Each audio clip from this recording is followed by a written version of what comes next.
Bonjour tout le monde et bienvenue dans cette nouvelle vidéo. J'espère que vous allez toutes et tous bien. On se retrouve aujourd'hui pour une nouvelle vidéo question. Alors rappelez-vous, il y a un mois, je vous avais parlé, je vous avais posé j'avais comme question que faire de sa monnaie. Donc on a trouvé différentes façons, soit dans des défis, soit de stocker dans des boîtes, éventuellement de mettre dans une tirelire qui compte. Je suis d'ailleurs en train de me demander si je vous en ai parlé de cette tirelire qui compte. Bref, vous avez une tirelire qui compte et puis si vraiment vous n'en faites rien, vous pouvez toujours mettre dedans et puis voir la somme cumulée. Moi, j'aime bien l'idée de mettre dans une boîte où on ne sait pas combien il y a et une fois que c'est rempli, on compte combien ça nous fait. Je ne fonctionne pas non plus de cette façon puisque moi, régulièrement, je viens reprendre des centimes que je dépense ailleurs, mais je remets l'argent à la place, donc soit en pièces si c'est par exemple 2 euros, ou soit en billets si c'est 5 ou 10 euros. J'arrive rarement à 10 euros, mais en cumulé, on y arrive. Et puis après, je stocke ça dans une enveloppe que d'ailleurs je vous montrerai peut-être dans la prochaine vidéo de samedi si je vous montre ce fameux classeur que je vais faire pour mettre mes pochettes qui se baladent avec mon argent de différents endroits, enfin des choses qui n'apparaissent pas en vidéo pour le moment. Toujours est-il que là n'est pas la question pour aujourd'hui, c'est que faire de sa monnaie, mais ce que je veux dire, c'est qu'une fois qu'on l'a stocké dans des boîtes, une fois qu'on a fini un défi ou quoi que ce soit, comment on fait pour se débarrasser de toute cette monnaie, de toutes ces pièces, parce que bon, on va pas non plus venir retapisser les murs avec, quoique ça ferait un style assez particulier, je suis sûre que on ne trouve pas ça chez beaucoup de monde. Bref, trêve de conneries, je dirais, excusez-moi pour ce mot, mais bon. Trêve de blagues un peu douteuses, voilà, on va dire, ça fait quand même plus chic. On attaque tout de suite et puis je vous dis ce que j'en pense, ce qu'on peut en faire.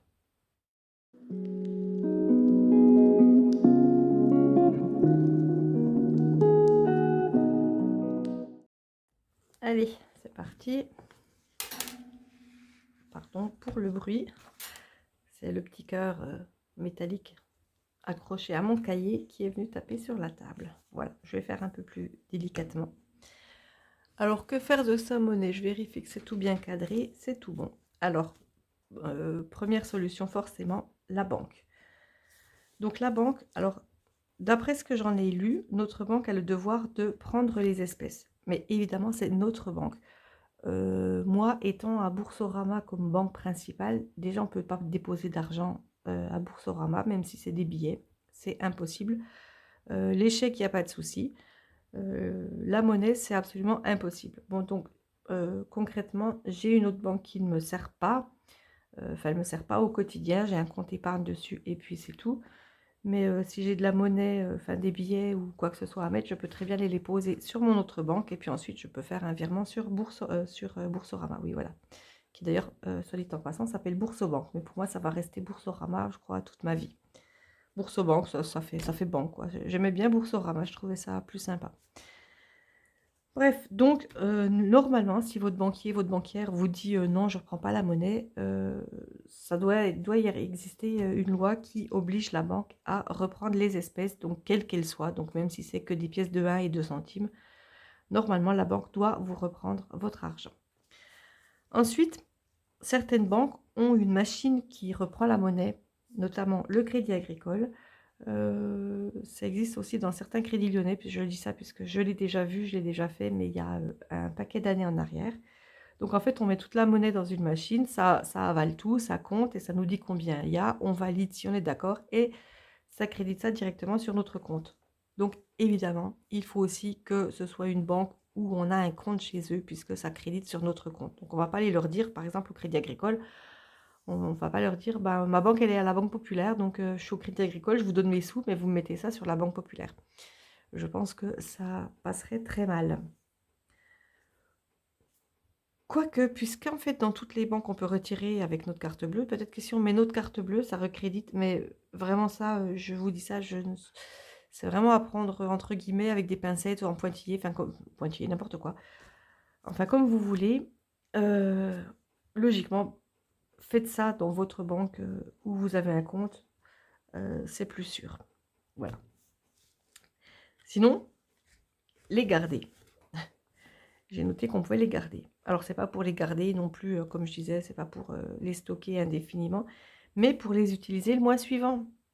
Par exemple, à Action, je sais qu'ils aiment beaucoup avoir de la monnaie. Moi, c'est régulièrement ce que je fais. Donc en fait, on compte la monnaie pour avoir une somme globale, que ce soit 10 euros, que ce soit 20 euros, que ce soit 50 euros. Bon, si 50 euros, ça va faire un sacré volume quand même. Mais le mois d'après, quand on a par exemple 50 euros, ben, par exemple pour shopping ou pour courses, enfin pour n'importe quoi, en fait, on prend les 50 euros. Si on compte épargner les centimes, si on veut les garder, on prend les 50 euros, on les met en épargne comme on aurait mis les centimes, enfin pour remplacer les centimes. Et toute cette monnaie de 50 euros, on l'utilise pour faire nos prochaines courses dans la catégorie où on a pris les billets. Et puis on va les dépenser. Donc forcément, il faut que les magasins comptent toutes les pièces. Logiquement, dans les supermarchés, hypermarchés, on fait ça à l'accueil, ça évite d'engorger la caisse à laquelle on est, ça évite à la vendeuse de se prendre la tête, de s'arracher les cheveux à compter je ne sais combien de pièces, et puis ça ferait une file de personnes qui attendent pour passer, une file monumentale. Donc, quand on a vraiment, vraiment beaucoup de monnaie, je pense qu'on passe directement par l'accueil, on leur explique le cas, et puis eux, ils ont des machines pour compter en arrière-boutique, on va dire, et c'est beaucoup plus simple. Sinon, dans les magasins, donc c'est un peu ce que je disais, mais bon, là, je parlais de les garder, de les utiliser après. Mais sinon, si on veut faire ça le même mois, on va dans les magasins. Donc, on peut payer avec les pièces. Donc, c'était un petit peu ce que je disais, sauf que on fait ça sur le mois en cours. Et puis, bah, toujours pareil, quoi. S'il y en a beaucoup, beaucoup, beaucoup d'argent, on passe directement par l'accueil. S'il y a quelques euros, par exemple, moi, je fais ça directement à Action. Ils aiment beaucoup. Ensuite, on peut échanger les pièces contre des billets chez les commerçants. Alors, quand c'est les petits commerçants, ils ont rarement beaucoup de monnaie dans leur fonds de caisse. Donc, ça peut être très avantageux pour eux, comme pour vous d'ailleurs. Donc, en fait, c'est du gagnant-gagnant. Chacun récupère ce qu'il a envie. Donc, c'est super sympa, à condition d'avoir des petits commerçants près de chez soi. Mais après, quand on va faire les courses, on peut toujours passer dans un magasin à côté. Souvent dans les supermarchés, les hypermarchés, c'est des galeries marchandes. Donc, on passe dans un petit magasin à côté et puis on leur demande s'ils veulent de la monnaie. Ça peut intéresser tout le monde. Ensuite, j'ai vu cette astuce sur un groupe de Facebook, c'est les caisses automatiques des grandes surfaces. Alors, je vous explique ce que j'ai lu. C'est que quand on passe aux caisses automatiques, les caisses où on fait tout seul, on scanne les codes barres, on passe la carte de fidélité et ensuite on paye. Donc, en fait, il faut, bien entendu, il faut en avoir, de ce qu'on achète, il faut en avoir pour plus que l'argent qu'on a. Ou alors on fait ça en plusieurs fois, je pense que ça doit être possible. On met toutes les pièces dans la machine de la caisse automatique. Et puis après, au lieu de cliquer sur valider, on clique sur annuler. Et normalement, d'après ce que j'ai lu, je n'ai pas testé, donc c'est pareil, c'est à prendre ça au conditionnel, je ne suis pas sûre. Quand on clique sur annuler, ça nous redonne l'argent, mais ça nous le redonne en billets. C'est une façon qui ne dérange personne, à condition qu'il n'y ait pas non plus la queue à ces caisses. Mais bon, après, les caisses, il y en a plusieurs, donc même s'il y a la queue, on peut le faire une fois de temps en temps quand même. On passe peut-être pas toute la monnaie en une seule fois. Mais logiquement, d'ailleurs, la prochaine fois que je vais en grande surface, je testerai. On met les pièces, on clique sur annuler et on récupère en monnaie, en billets. Donc voilà, les caisses automatiques des grandes surfaces. J'espère que cette petite vidéo a pu vous aider.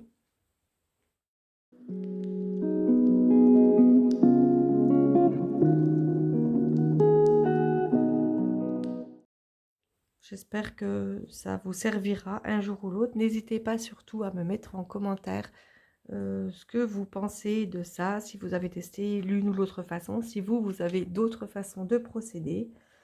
Ça fera toujours plaisir. Et puis, comme je le dis souvent, cette façon de procéder, c'est basé aussi sur l'échange et sur l'entraide entre les différentes personnes qui font cette méthode des enveloppes budgétaires.